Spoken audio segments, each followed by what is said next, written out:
think Samsung might have achieved something a lot sooner than we were expecting. And after Unpacked, Samsung might have just created a foldable flagship device that might just be for everyone. Let's talk about it. Hi, Ben from SamMobile. If you find yourself here for the first time, or if you've been here before and you like videos like this, make sure you like, subscribe, and turn on notifications so you don't miss any new videos on SamMobile. I've been given a go-ahead to go candid with this, so just bear with me on this one, man. If you enjoy this, we might be seeing more videos like this. But we over at SamMobile TV, after Unpacked last week, where we managed to get hands-on with all 5 products. If you've not seen them, definitely go check them out. Z Fold 3, Z Flip 3, Buds 2, Galaxy Watch 4, and Watch 4 Classic. And went into it and really was expecting the Fold 3 to be the one to really steal the show. Now, this is coming from me as a Z Fold 2 user for a year. And I've gone on record to say, this is my favorite phone of all time, no cap. I love this phone. And it's just such a revolutionary phone and what it did and just device in general, right? So went there, used it, and really thought that it was gonna be the Fold 3 that stole the show. Now, don't get me wrong, on a technical basis for what it's achieved and what's been added to it and the improvements, it's amazing, right? It's still the showstopper out of all of them. From the tougher display, S Pen support, 120 Hz on both sides, new specs internally, and as mixed as people feel about it, the under display camera as well. But you know what? I left feeling conflicted as a Fold 2 user, not really being drawn to the Fold 3 as much as I thought. It was the Z Flip 3 that really stole it for me. So I'm there thinking, nah, that can't be right. Thought about it, took it in, let the day sink by. And I thought, you know what, yeah, it's true. It's the Flip 3 and they've done a lot right. What have they done? The main thing that they've done on there is the price. Let's go back. Flip 1, that came in about £1,400. Then we had the mid-gen recycle, or I like to call the Flip 1.5, the 5G model. That came in about £1,500, $1,400 as well, euros give or take, depending on the region. So great as it is, it was still expensive. And then you had the Fold 2 that was getting up there, you know, $2,000, $1,900, £1,800. Not that accessible, ultra premium. And then the Flip 3 comes out. And before you even think about the price and the different SKUs that they've done, the design language, the flatter sides, internal specs, 120 Hz.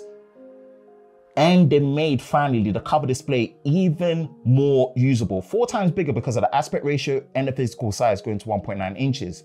And they're thinking that now you can do things on there properly without having to like open your device as much as you want. Makes things very accessible. Then all of a sudden you hear that, hey, in the UK, it's £950, starting with 128 gigabytes in 8 gigabytes of RAM. And then if you want 256 gig, is £999. Same as in dollars, it's literally starting at $999. That is a massive drop. And what does that do? It puts it in a very accessible situation. Hey, don't get me wrong, it's still premium. This ain't cheap, this ain't lowball, this is a premium product. But then ask yourself, for what it has, if, for example, you're like myself, where out of the S series range, you were looking to buy an S21 Plus, great device, I would not blame you. Strong triple cameras, 4,800 milliamp-hour battery, depending on where you are. You either got the Snapdragon 888 or the Exynos 2100 with 8 gigabytes of RAM, and you've got 256 gigabytes of storage max with 128 gig as well.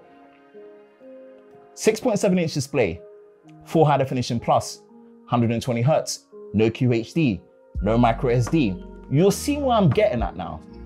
It's a great device. But then The Flip 3 is now coming to the same territory as that, same MSRP's price. And look at the things that you're getting. You are still getting a 6.7-inch display, full high definition plus, a 30% stronger inner display as well, that is compact and folds away with the same 10 megapixel selfie. But now, because of that outer cover display, things like being able to use your ultra wide and your wide to take selfies and videos is way more usable. You then all of a sudden have a much more usable camera for your selfies. Now, I know what your concerns are, I know it. You're gonna tell me, hey, guys, the battery capacity, 3,300, the charging speed, 15 watts. And I get it. Not saying pick it over, but just consider the fact that you can have a much more compact form factor that still has flat display, still has the usability, but you can make it more compact. And I dare say the charging speeds won't matter so much for the battery capacity, and hopefully optimization has gone well, but you've got a much more usable, flexible camera that you can take when it comes to using your selfies and other things. But the main star attraction is the price. It almost makes it in a way where, hey, if you're actually considering getting a normal phone, because that's what it does. It gives you a normal screen phone experience that you can make so much more compact. And I'm even saying it, if you are a Z Flip 5G and the original as a user, this is the upgrade that you want. It was almost like if you were a Fold 1 user moving over to a Fold 2, boy, that 1 year difference was enough to upgrade, where you usually should be upgrading every 2 years. So put that in perspective. We get the concerns, it's a different product, but all of a sudden it's become a very specialist product that Samsung have made very, very accessible. All because of the price, all because of the durability improvements, all because of the design language improvements, while still maintaining all the flagship cores that we want. High refresh rate, latest chipset with the Snapdragon, 8 gigabytes of RAM, and up to 256 gigabytes of storage. And the cover display becomes much more usable. Boy, that's a lot sooner than expected. Let's just hope that the Fold starts taking suit a lot quicker, because the price drop is nice. Let's get it a bit lower. Those are our thoughts on it, man. Let us know in the comment section below if you have the same agreement and what your concerns are. But overall, I think Samsung might have just made the foldable flagship that is accessible to everyone, or at least to more people, a lot sooner than we expected.